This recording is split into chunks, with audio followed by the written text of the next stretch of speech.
Could we have a replacement for the BMI? I'm Dr. Berens. I'm a family physician and I have a private practice in the Houston area, and I practice from a health at every size standpoint. If you followed me or read my blog or watch any of my content, you probably know that I think the BMI is incredibly flawed and not really something that I use to discuss with patients or as a reflection of an individual patient's health or any medical recommendations for an individual patient. The BMI is calculated using your height and weight, so it doesn't account for things like muscle mass. It was based primarily on measurements of white men many years ago, so really not applicable to most of the general population. And it was really never intended to be a measure of an individual's health. So this New York Times article came out recently discussing a newer metric that's been proposed to try to better account for some of these things and be a more helpful predictor of health status, and that's called the Body Roundness Index, or BRI.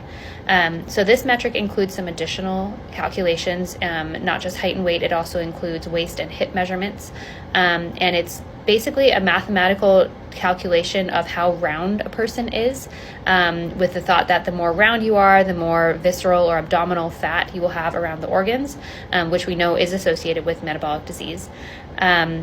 However, since it's relatively new, we don't really know how accurate it is at predicting the risk of various health conditions.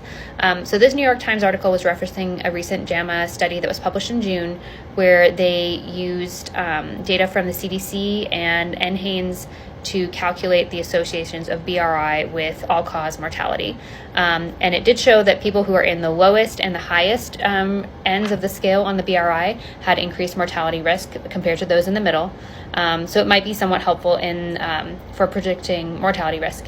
However, it also showed that the BRI, higher BRI is associated with lower education levels, higher level of poverty, female sex, and it also varied based on race and ethnicity.